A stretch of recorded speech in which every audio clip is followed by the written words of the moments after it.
so that I just became very inquisitive, very interested, because all of a sudden I knew there was a tremendous amount more, and I really wanted to find out about that more. And I became co-director of a brain integration center because we were studying all the left and right brain neurological studies that were going on at the time. And so I became aware of, in those practices, how to literally neurologically rewire the brain. Kids with learning problems, people who were too left brain logical and needed to be more spontaneous and artistic or something like that. And so I realized that the pliability and the capability of the mind.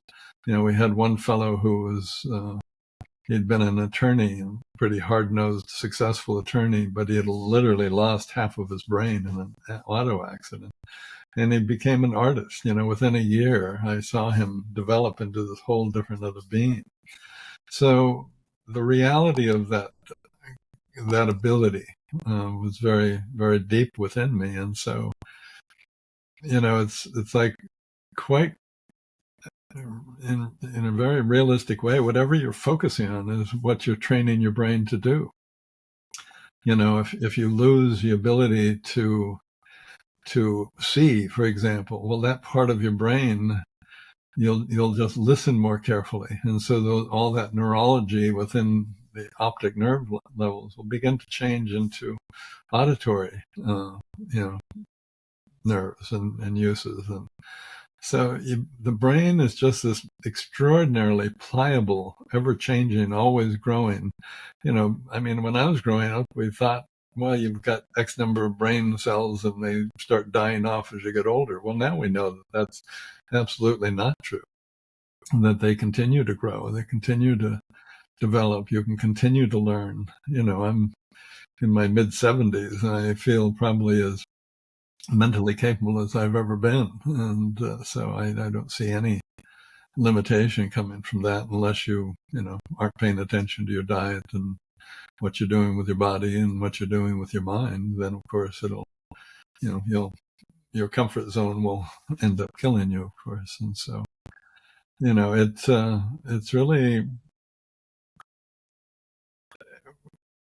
the mind to me, the breath and the mind are really absolutely connected, because it's like, I remember laying out in the desert when I was with one of my spiritual teachers, and I was breathing, and all of a sudden I felt myself moving out of my body, and as I was moving out of my body, I felt like I was not so much breathing anymore as I was being breathed. And as I expanded more into the cosmos, I felt like I was becoming the breath.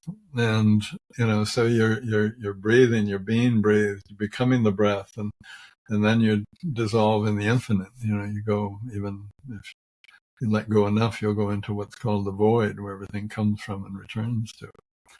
So neurology is really, how do you want to set up this receiver so you're capable of receiving any and all things that are available to you? And so, that's whether you want to just function better as a leader, as a person on the planet, or whatever else. It really neurologically rewiring your brain to optimize your capabilities of accessing everything, who and what we are, and well beyond that.